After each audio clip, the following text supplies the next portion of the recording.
Vous écoutez la radio des Français dans le monde.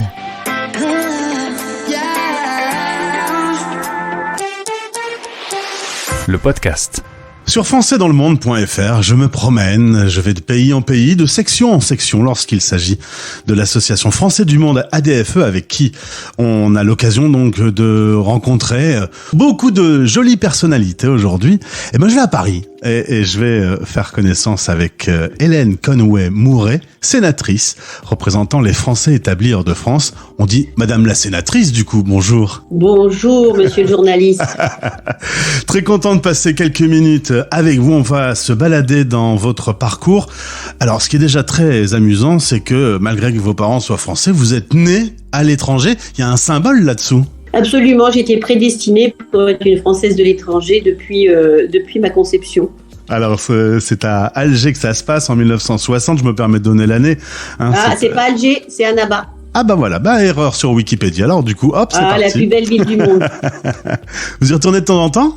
Pas de temps en temps, j'y suis retournée 2 fois, 3 fois, et à chaque fois avec un immense bonheur, parce que en effet, c'est la ville où je suis née. Il s'avère que dans votre parcours de professeur d'université, l'international sera souvent près de vous. Vous avez eu l'occasion de développer des partenariats Erasmus. Ça vous a permis de voyager, de voir des choses plutôt sympas dans le monde. Il y a des endroits où il y a eu des coups de cœur, où vous vous êtes dit « je rentrerai pas en France ». L'Irlande, oui. Ah bah l'Irlande, vous êtes resté quelques années. Je n'étais pas prédestinée, moi, une fille du Sud, vous savez, de passer ma vie sur une île tourmentée par les vents et les tempêtes. Non, c'était pas un pays de prédilection, on va dire, en tout cas par rapport à ma personnalité. Et il y a énormément d'endroits, en effet, où je pourrais vivre facilement. Mais malheureusement, vous savez, j'ai la mauvaise habitude depuis toujours aller dans des villes, dans des pays, souvent que je ne connais pas d'ailleurs, pour y travailler, et j'y reste très peu de temps. Et en fait, je n'ai pas vraiment la possibilité d'apprécier le pays ou la ville, si ce n'est par la fenêtre de la voiture, qui m'emmène d'un endroit à l'autre. En effet, quand j'étais universitaire, je passais mon temps plutôt dans les universités avec donc mes collègues. C'était des réunions vraiment de travail sur des journées entières pour nous assurer que les cursus qui étaient dispensés étaient bien équivalents et que nos étudiants, au bout d'une année, auraient l'équivalence de ce qu'ils auraient fait chez nous ou chez eux. Et puis ensuite, en tant que sénatrice, à chaque fois, ce sont des programmes qui sont du moment où on vient me chercher à l'aéroport au moment où on me ramène à l'aéroport. Ouais, ça va très vite. Généralement sans pause. Je vois que tous ceux que je rencontre peuvent en attester, parce qu'ils ont vent de mon programme souvent, et d'ailleurs ils sont un peu effrayés par la densité des activités, mais en même temps c'est important parce que je ne vais jamais quelque part, malheureusement pour moi, j'y vais pour les autres. Donc il est normal que je consacre mon temps à ce qui est important pour eux. Alors aujourd'hui, on parle aux Français qui sont établis hors de France. On a un peu plus de 3 millions. Alors d'ailleurs, un petit mot au passage, les Français s'inscrivent pas toujours au consulat. Vous, dans votre communication, souvent j'ai lu que vous dites aux Français qui vivent la mobilité internationale, inscrivez-vous, c'est important. On peut repasser le message un petit coup, ça mange pas de pain. Absolument, et vous avez tout à fait raison, c'est important pour 1000 raisons. D'abord la représentation qu'ils peuvent avoir localement. Vous savez que aujourd'hui nous avons un déficit on va dire en matière de ressources humaines dans les consulats, dans toutes les représentations françaises, mais le nombre de fonctionnaires qui sont envoyés à l'étranger est proportionnel au nombre d'inscrits et au nombre de personnes qui vont servir. Donc si il y a la moitié, voire un tiers des personnes qui se sont inscrites, on aura la moitié, on a un tiers des fonctionnaires de l'État, et ensuite les gens arrivent quand même au consulat pour refaire leurs papiers, se disent mais ça prend très très longtemps, forcément il n'y a pas suffisamment d'agents. La même chose pour la représentation politique. C'est important d'avoir des conseillers, des conseillères localement dont le nombre est proportionnel au nombre d'inscrits.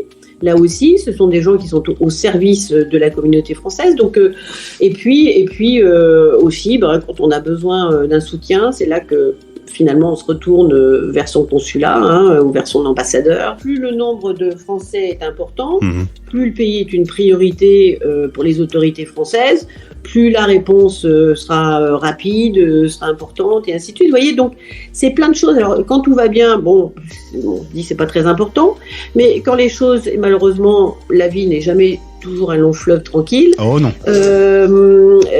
C'est là qu'on a besoin et qu'on se dit finalement si j'avais fait ça irait mieux. Enfin, vous voyez, donc voilà. Donc c'est gratuit.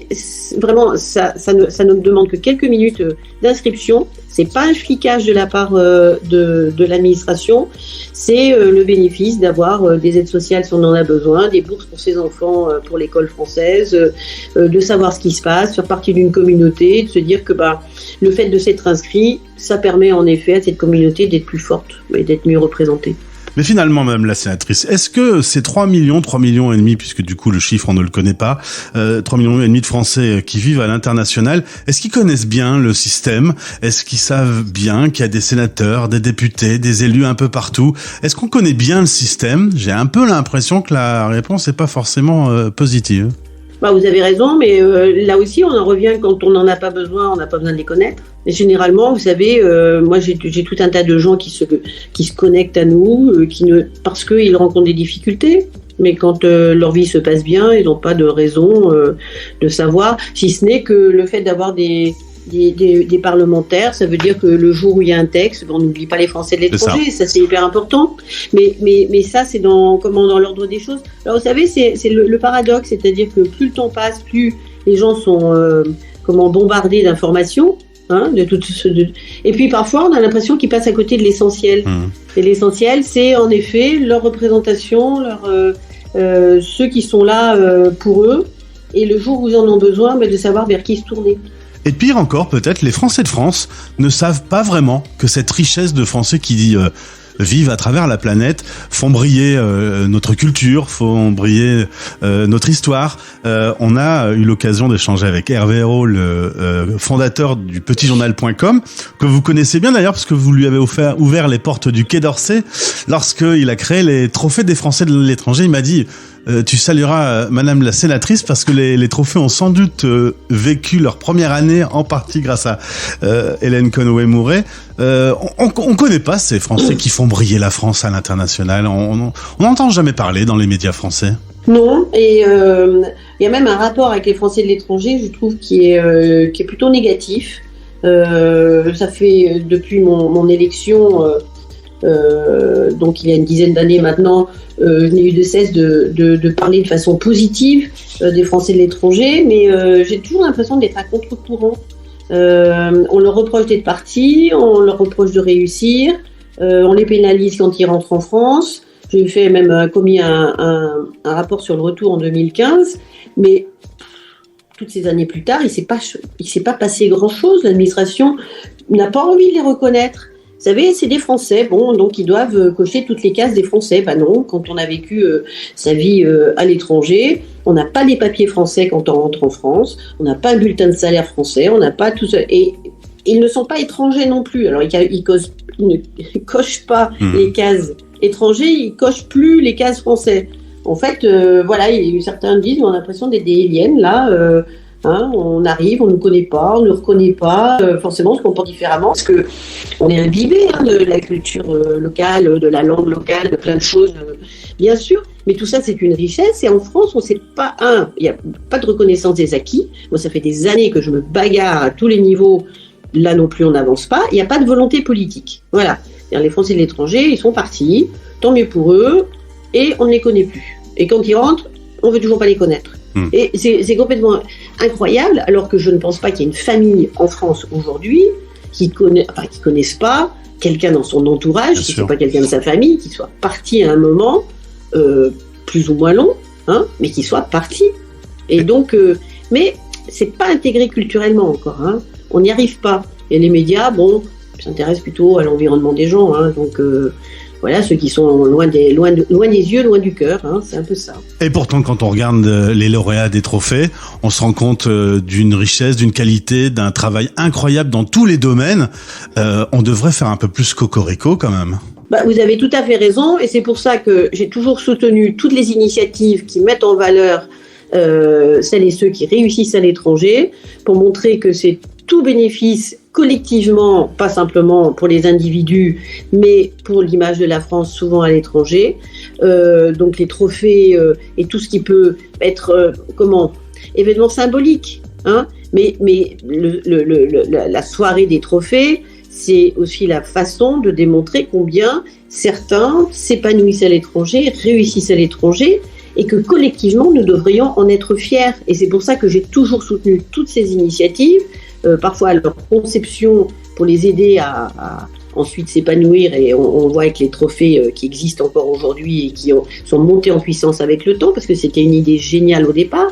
Donc voilà, mais sincèrement, au-delà de cela, je ne pense pas qu'on puisse changer la culture d'un pays. Vous savez, je crois qu'il faut vraiment qu'on se plonge dans l'histoire de la diaspora française. Bon, on n'ose même pas utiliser ce terme-là. On l'utilise très peu pour la France. Voilà, non, on n'ose pas. Moi, on m'a dit plusieurs fois, non, la France n'a pas de diaspora. Bah oui, mais vous appelez comment ceux qui sont partis? Hein, bon, les Français de l'étranger, les Français établis hors de France, ça nous fait une grande phrase. Bon, on est content, voilà. Et alors, quel est le mot? C'est pas un mot sale de dire diaspora, hein. Et on pourrait, c'est tout à fait légitime. J'ai fait plus de 2000 interviews de Français qui vivent à l'international. Ce qui m'a marqué le plus, c'est que ce sont souvent ces Français qui parlent le mieux de la France, de sa qualité de vie, de ses équipements, de ses valeurs morales, et pourquoi il faut ne plus vivre en France pour se rendre compte à quel point la France est un magnifique pays. Parce que collectivement, on aime bien râler, hein. Donc les Français râlent, voilà, et puis celui qui râle pas, il n'est pas comme les autres. Non, moi, je peux vous parler de ma propre expérience. C'est vrai que c'est quand on est à l'étranger, parce qu'on est confronté à l'autre, qu'on se rend compte combien on est différent. Quand on est confronté au même, forcément, on se renforce dans ce que l'on est. On ne note pas ces différences. Donc, quand on parle de valeurs, et c'est vrai qu'à l'étranger, dès lors que vous êtes dans une culture différente, vous voyez la différence, et puis ça renforce ce que vous êtes. Donc, vous prenez conscience, quelque part, de certaines choses qui sont tout à fait naturelles, mais comme c'est renforcé par votre environnement, parce que vous êtes avec les mêmes autour de vous, vous n'en êtes pas conscient. Donc, et puis il y a le fait d'être déraciné. Enfin, partir à l'étranger, c'est se faire violence. Hein, c'est jamais simple de quitter sa famille, de quitter ses proches. Et donc, quelque part, il y a des gros efforts qui sont réalisés. Et donc, des gros efforts qui sont réalisés à la fois pour s'adapter et puis sur soi-même. Et donc là, je crois des prises de conscience, parce que ce travail-là, on ne se donne pas le temps de le faire dans une journée normale. Hein, penser qui suis-je, que fais-je. Ouais, on ne se pose pas la question toutes les 5 minutes. Non. Mais on se la pose de fait quand on part à l'étranger, parce qu'on s'est fait violence, parce qu'on se retrouve déraciné, parce que parfois il y a un sentiment de homesickness, hein, le mal du pays, hein, on a le mal du pays. Avoir le mal du pays, c'est quoi? C'est réaliser ce qui vous manque. Quand vous en êtes entouré, ça vous manque pas, parce que c'est là. Bien sûr. Et donc, si ça vous manque, d'un seul coup, vous dites, ça faisait partie de ma vie, et ça, c'était drôlement important. Donc, ça faisait partie de moi, je l'avais intégré. Voilà. 2020, le monde se fige avec une pandémie. Alors quand on est justement français, qu'on vit en Australie, qu'on est séparé pendant 2 années avec des frontières fermées, des avions qui ne volent plus, est-ce que vous pensez, vous qui êtes en relation constante avec les Français à l'international, est-ce que vous pensez que c'est un marqueur qui va avoir fait beaucoup évoluer la vie des expats? Est-ce que cette pandémie a changé quelque chose? Oui, dans les deux sens. C'est-à-dire que d'abord, elle a fait prendre conscience du fait pour certains qu'ils étaient très loin et qu'il était compliqué de rentrer. Et donc, moi, je sais que certains ont décidé de quitter des pays assez lointains pour rentrer, en disant je ne veux pas revivre cela, en me disant que je rentrerai peut-être jamais chez moi. Donc, et puis d'avoir été coupé de la famille très longtemps et ainsi de suite, c'est quand même assez dramatique. Hein. Après, ça a créé aussi un sentiment de se dire que par le mode de communication, on peut quand même se voir avec Instagram, comme on fait avec les Zoom et ainsi de suite, et que donc finalement on peut quand même rester connecté. Donc il y a eu une sorte d'effet ciseau, moi je trouve, à la fois de prise de conscience que finalement c'est compliqué de partir très loin, et que et de se dire que si c'est le cas, peut-être qu'on rentre jamais, et ça c'est trop violent pour certains. Et puis pour d'autres, de se dire finalement on peut rester connecté, on peut rester en contact d'une autre façon, et d'avoir instauré un mode de communication différent avec les proches. 2024, ce sera les élections européennes. Alors moi j'ai 52 ans. Jusqu'à il y a quelques mois, je me suis dit il y aura plus jamais de guerre en Europe. Et pourtant, la preuve a été démontrée avec le conflit russe-Ukraine que ça pouvait revenir. Vous avez formulé les vœux de la paix pour 2024. Au plus on imagine à ce que sera le futur, au moins le mot paix s'affiche dans nos yeux quand même. Oui, absolument. Et alors, pour quelqu'un qui s'occupe comme moi des Français de l'étranger, ça c'est ma circonscription et donc c'est mon travail législatif. Mais mon travail en commission, c'est Affaires étrangères et défense. Je peux vous assurer que je passe énormément de temps sur les sujets aujourd'hui avec il y a bien sûr les 2 conflits aujourd'hui en cours, de façon absolument dramatique, parce que on voit bien à chaque fois les civils qui sont les victimes les plus nombreuses dans les conflits. Et donc de se dire que en effet la paix n'est pas quelque chose d'éternel. Nous avons une chance extraordinaire en Europe d'avoir pu la préserver. Et là, d'un seul coup, à nos frontières, c'était oublier la guerre du Kosovo, qui était quand même pas si loin non plus, il n'y a pas si longtemps. C'est vrai. Quand même, toute cette partie a été et continue à être sous tension permanente politique, avec des tensions entre pays qui laissent à penser que parfois ça peut basculer assez rapidement. Donc c'est là qu'on se rend compte que nous avons une chance extraordinaire, et pour aller dans des zones de conflit et puis également travailler de façon très très rapprochée avec les équipes, généralement quand il y a des évacuations et tout un tas de choses, de se dire que c'est la chose la plus précieuse pour moi. Parce que tout le reste, sincèrement, d'un seul coup n'existe plus.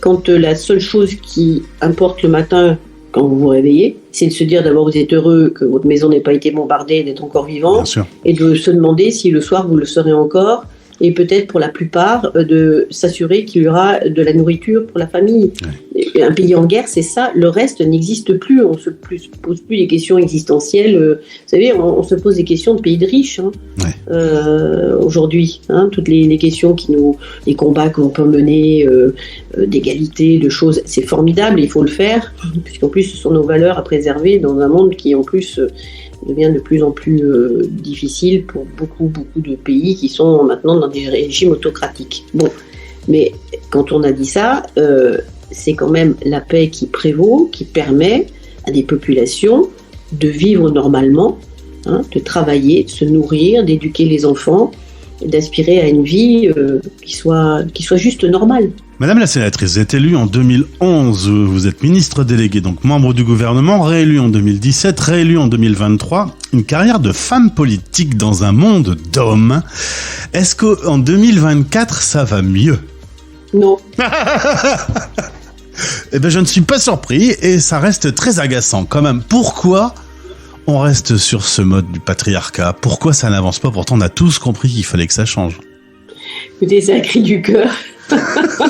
Vos questions, je ne les connais pas, donc je réponds spontanément à chaque fois. Pourquoi ça ne change pas ? Parce que je pense malheureusement, et là on en revient peut-être à l'éducation, à des choses qui sont très ancrées, qui sont culturelles, et qui font que il y a un grand nombre de domaines aujourd'hui où les hommes ne pensent pas que les femmes ont leur place. Je commence par les questions de défense. Il m'arrive très souvent d'être la seule femme dans un environnement qui est 99% masculin. Alors, ça demande beaucoup de travail, ça demande de s'imposer naturellement parce qu'on est capable de faire. Donc, ça demande peut-être beaucoup plus d'efforts pour une femme parce qu'on me demande de justifier qu'un esprit tel que le mien, féminin, est quand même en capacité de comprendre les grands enjeux géopolitiques, les questions très subtiles de défense, et ainsi de suite. Et c'est peut-être pour ça aussi, étant fondamentalement féministe, que je me suis intéressée à ces questions-là, pour prouver que les femmes, oui, en sont capables. Il suffit simplement de nous donner l'opportunité de le faire. Avec même certains collègues masculins, je peux vous dire que ça a été très compliqué pendant très longtemps. Ils n'ont jamais accepté que je m'occupais des questions de défense. Ouais. C'était pour eux... voilà. C'était stellaire pour eux. C'était pas acceptable. Ils ne comprenaient pas. Alors, pour terminer cette interview, voilà, vous avez travaillé dans le monde de la défense, des forces armées, dans le monde de l'agriculture, la défense des femmes. Vous représentez les Français de l'étranger. Un jour, tout ce travail va se terminer. Et ce jour-là, est-ce que vous avez décidé d'un lieu de vie? Est-ce que ce sera la France? Alors, j'y ai pas encore réfléchi parce que la question, je me suis pas encore posé la question. Ça peut être la France, ça sera certainement un endroit rural. Parce que j'adore la nature, j'adore les plantes, j'adore les animaux, j'adore tout cela. Et donc là, je me fais violence véritablement vivant dans des villes et dans des environnements urbains, malheureusement la plus grande partie de mon temps. Mais je pense en effet que ça sera dans un endroit très naturel où...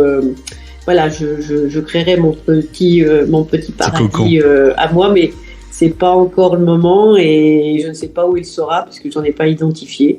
Et pour l'instant, je ne possède rien, donc je peux pas vous dire où je vais aller me poser. C'est pas quelque chose, voilà, que j'ai pas réfléchi dans encore. Une maison ni rien du tout. Voilà. En tout cas, vous inquiétez pas, ça va sentir le fumier à Paris dans très peu de temps, donc il y aura un côté rural qui va arriver à vous. Pour terminer, je salue les équipes de Français du Monde ADFE. Ce sont des valeurs qui vous tiennent à cœur aujourd'hui. Un mot sur cette association. On est dans un monde qui reste très compliqué et au final, quand on se retrouve entre amis à boire un verre, ça reste toujours des bons moments.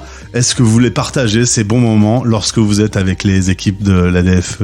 Oui, absolument. Partout où je vais, je rencontre les amis, les associations. Je fais très attention. Alors, c'est Français du Monde, mais il y a beaucoup d'autres associations et je rencontre absolument tout le monde lors de mes déplacements.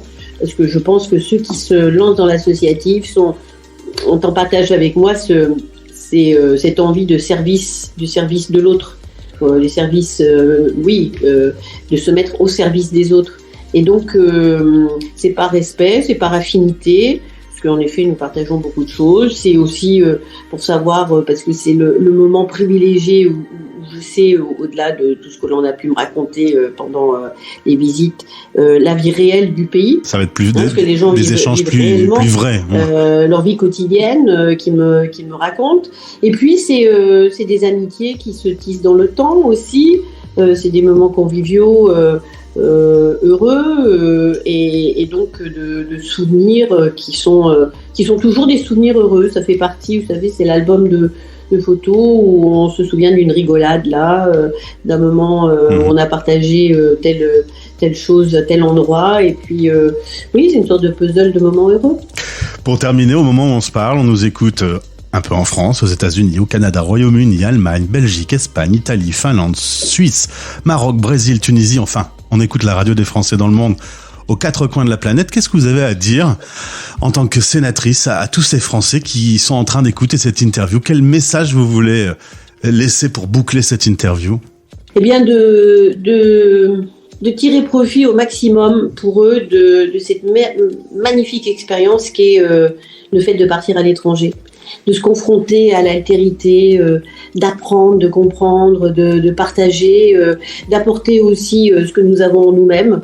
Vous savez, on utilise les termes pompeux, voilà, vous êtes les meilleurs ambassadeurs, et ainsi de suite. Ils ne sont pas des ambassadeurs, des ambassadrices, ce sont des Français qui ont leurs valeurs, qui ont leur qualité humaine, qui sont beaucoup appréciés, parce que les Français sont peut-être collectivement râleurs quand ils sont ensemble sur le territoire français, mais quand ils partent à l'étranger, sincèrement, ils sont aimés. Moi, je ne connais pas de pays, enfin, si, je commence à en connaître certains maintenant, malheureusement, notamment sur le continent africain, mais Afrique, ouais. où on vous dit carrément... vous, les Français, on vous aime pas. Il n'y a pas de pays, au contraire. C'est souvent très subjectif, mais c'est positif.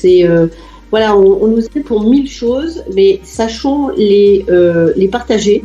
Voilà, régalez-vous dans les expériences que vous vivez à l'étranger, vivez-les intensément. Et puis, un jour, essayez de ramener toutes ces compétences, tout ce positif au pays qui en a un peu besoin. Hélène Conway-Mouret, est-ce que cette interview a répondu à ce que je vous proposais en démarrage, c'est-à-dire une petite pause dans votre journée chargée, une petite cour de récré ? Écoutez, oui, parce que ça me permet de réfléchir à des choses plutôt positives, plutôt heureuses. Donc, merci de m'avoir offert quelques minutes, en effet, entre des sujets qui sont un peu moins, on va dire, sérieux. Et puis bon, alors c'est vrai que parler de moi-même, c'est vraiment pas mon exercice favori. Mais le fait d'y être forcé de temps en temps, ça permet de réfléchir un petit peu aussi sur soi et notamment de savoir où est-ce que vous allez investir dans l'immobilier dans le futur, du coup. Je vais commencer à rêver. Passer une loi quand même qui obligerait tous les Français de l'étranger à écouter la radio des Français dans le monde, honnêtement, ça m'arrangerait, Madame la sénatrice. Faut pas forcer, c'est parce que vous êtes bon et que vous faites des choses qui intéressent que les gens vont se connecter à vous, vont en parler à leurs amis et que vous allez avoir de plus en plus d'auditeurs et d'auditrices. Merci du compliment. Belle journée, bon courage. La même chose à vous. Au plaisir, au revoir. Français dans le monde.